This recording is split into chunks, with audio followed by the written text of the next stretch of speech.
India বনাম England semifinal match. এই ম্যাচে যে দল জয় লাভ করবে ওই দল ফাইনালে চলে যাবে, যে দল হেরে যাবে ওই দল বাদ, ওই দল ফাইনাল খেলতে পারবে না। ইন্ডিয়া কি ফাইনাল খেলতে পারবে? ইন্ডিয়া কি চ্যাম্পিয়ন হতে পারবে? দেখেন, এই ম্যাচটা দুইটি দলের জন্য অনেক বেশি কঠিন হবে, কারণ দুইটা দলই অনেক বেশি শক্তিশালী। কোন দলের ব্যাটিং বিভাগ কতটা শক্তিশালী? ইন্ডিয়ার ব্যাটিং এ রয়েছে সঞ্জু স্যামসন, গত ম্যাচে অসাধারণ খেলেছে, দুর্দান্ত খেলেছে। অন্যদিকে ইংল্যান্ডে রয়েছে ফিল সল্ট, তিনিও ভালো মানের ব্যাটার। এটা নিঃসন্দেহে বলা যায়। এই দুইজন ব্যাটারের মধ্যে কে এগিয়ে রয়েছে আপনাদের মনে হয়? আমার মনে হয় এখানে সঞ্জু স্যামসন এগিয়ে রয়েছে। রয়েছে অভিষেক শর্মা, অসাধারণ দুর্দান্ত ব্যাটার, কিন্তু টি-20 বিশ্বকাপ 2026-এ শুধুমাত্র একটি ম্যাচে ভালো খেলতে পেরেছে, বাকি ম্যাচগুলোতে ভালো খেলতে পারেনি। অন্যদিকে ইংল্যান্ডে রয়েছে বাটলার, অসাধারণ ব্যাটার, দুর্দান্ত ব্যাটার, কিন্তু টি-20 বিশ্বকাপ 2026-এ ভালো ব্যাটিং করতে পারেনি। দেখেন, ইংল্যান্ডের বাটলার যদি ভালো ব্যাটিং করে তাহলে ওই ম্যাচে ইংল্যান্ড জয় লাভ করবে, এটাই স্বাভাবিক। অন্যদিকে ইন্ডিয়ার অভিষেক শর্মা যদি ভালো ব্যাটিং করে তাহলে ওই ম্যাচে ইন্ডিয়া জয় লাভ করবে, এটাই স্বাভাবিক। এই দুইজনের মধ্যে আমার মনে হয় অভিষেক শর্মা এগিয়ে রয়েছে, কিছুটা হলেও এগিয়ে রয়েছে। 3 নম্বরে রয়েছে ঈশান কিষান, অসাধারণ ব্যাটার, দুর্দান্ত ব্যাটার, এবার বিশ্বকাপে অসাধারণ ব্যাটিং করেছে। অন্যদিকে ইংল্যান্ডের 3 নম্বরে রয়েছে হ্যারি ব্রুক, অসাধারণ ব্যাটিং করতেছে এবারের বিশ্বকাপে, দুর্দান্ত একজন ব্যাটার, ভবিষ্যতে ভালো ব্যাটারে পরিণত হবে, এটা নিঃসন্দেহে বলা যায়। ইন্ডিয়ার 4 নম্বরে রয়েছে সূর্যকুমার যাদব, অসাধারণ ব্যাটার, দুর্দান্ত ব্যাটার। অন্যদিকে ইংল্যান্ডের 4 নম্বরে রয়েছে জ্যাকব বেথেল, তিনি ভালো মানের ব্যাটার, কিন্তু এখানে স্পষ্ট ক্লিয়ার সূর্যকুমার যাদব এগিয়ে রয়েছে। ইংল্যান্ডের 5 নম্বরে রয়েছে টম ব্যান্টন, অন্যদিকে ইন্ডিয়ার 5 নম্বরে রয়েছে তিলক বর্মা, এখানে ইন্ডিয়া এগিয়ে রয়েছে, স্পষ্ট এগিয়ে রয়েছে। ইন্ডিয়ার 6 নম্বরে রয়েছে হার্দিক পান্ডিয়া, অন্যদিকে ইংল্যান্ডের 6 নম্বরে রয়েছে স্যাম কুরান, এখানেও ইন্ডিয়া এগিয়ে রয়েছে, স্পষ্ট এগিয়ে রয়েছে।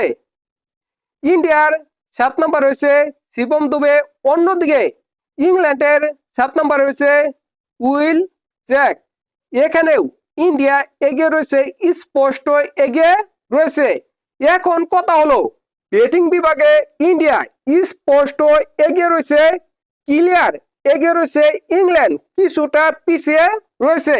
দেখেন, এবার বিশ্বকাপে ইন্ডিয়ার ব্যাটাররা খুব ভালো ব্যাটিং করতে পারতেছে না, তারপরেও প্রতিটা ম্যাচে ইন্ডিয়ার কোনো না কোনো ব্যাটার ভালো ব্যাটিং করতেছে, এই কারণে ইন্ডিয়া ম্যাচগুলো জয় লাভ করতেছে। কিন্তু সাউথ আফ্রিকার বিপক্ষে ইন্ডিয়ার ব্যাটাররা ভালো ব্যাটিং করতে পারেনি, ওই কারণে ওই ম্যাচে ইন্ডিয়া 111 রানে অল আউট হয়ে গেছিল। এই ম্যাচে যদি ইন্ডিয়া ভালো ব্যাটিং করতে না পারে তাহলে ইন্ডিয়া এই ম্যাচে জয় লাভ করতে পারবে না, এই ম্যাচে হেরে যাবে, এটা স্পষ্ট বলা যায়।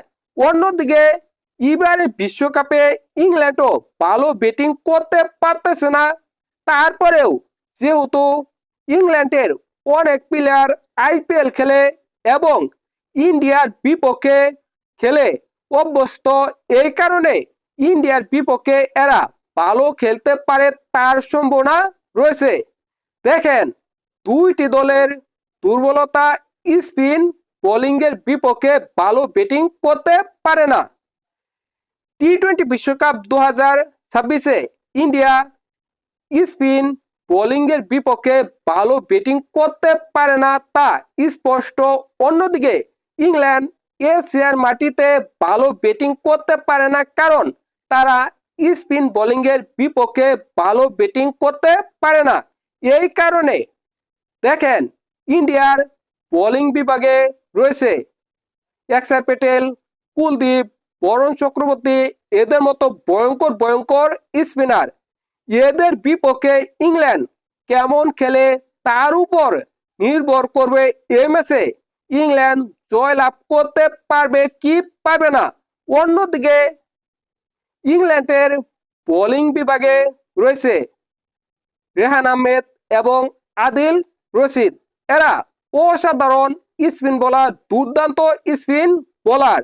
এদের বিপক্ষে ইন্ডিয়ার ব্যাটাররা কেমন ব্যাটিং করে তার উপর নির্ভর করবে এই ম্যাচে ইন্ডিয়া জয় লাভ করতে পারে কি পারে না।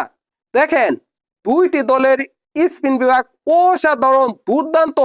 তারপরেও স্পিন বিভাগে ইন্ডিয়া এগিয়ে রয়েছে, অবশ্যই এগিয়ে রয়েছে। পেস বোলিং বিভাগে কোন দল এগিয়ে রয়েছে এবং কতটা এগিয়ে রয়েছে? ইন্ডিয়ার বোলিং বিভাগে রয়েছে জাসপ্রীত বুমরা, অসাধারণ বোলার, দুর্দান্ত বোলার, বর্তমান বিশ্বের 1 নম্বর বোলার, এটা নিঃসন্দেহে বলা যায়। তাছাড়া রয়েছে হার্দিক পান্ডিয়া, শিবম দুবে, আদিপ সিং, এদের মতো ভয়ঙ্কর ভয়ঙ্কর বোলার। অন্যদিকে ইংল্যান্ডের পেস বোলিং বিভাগে রয়েছে Jofra Archer, Will Jacks, Sam Curran, এদের মতো ভয়ঙ্কর ভয়ঙ্কর বোলার। পেস বোলিং বিভাগে ইন্ডিয়া কিছুটা হলেও এগিয়ে রয়েছে, কারণ ইন্ডিয়াতে রয়েছে জাসপ্রীত বুমরা। অন্যদিকে ইংল্যান্ডে রয়েছে জুফরা আরচার। জুফরা আরচার ইন্ডিয়ার বিপক্ষে ভালো বোলিং করতে পারে না। স্যাম কুরান ইন্ডিয়ার বিপক্ষে হয়তোবা ভালো বোলিং করতে পারে, তার সম্ভাবনা রয়েছে। তাহলে এই ম্যাচে কোন দল জয় লাভ করবে? কোন দলের জয় লাভ করার সম্ভাবনা কেমন? দেখেন, এই ম্যাচে যে দল চাপ সামলাতে পারবে এবং ভালো ব্যাটিং, ভালো বোলিং করতে পারবে, ওই দলই জয় লাভ করবে। এই ম্যাচে ইন্ডিয়ার জয় লাভ করার সম্ভাবনা 60%। অন্যদিকে ইংল্যান্ডের জয় লাভ করার সম্ভাবনা 40%। আমার মনে হয় এই ম্যাচে ইন্ডিয়া জয় লাভ করবে এবং ইন্ডিয়া ফাইনালে চলে যাবে। আপনাদের কি মনে হয় অবশ্যই কমেন্ট করে জানাবেন।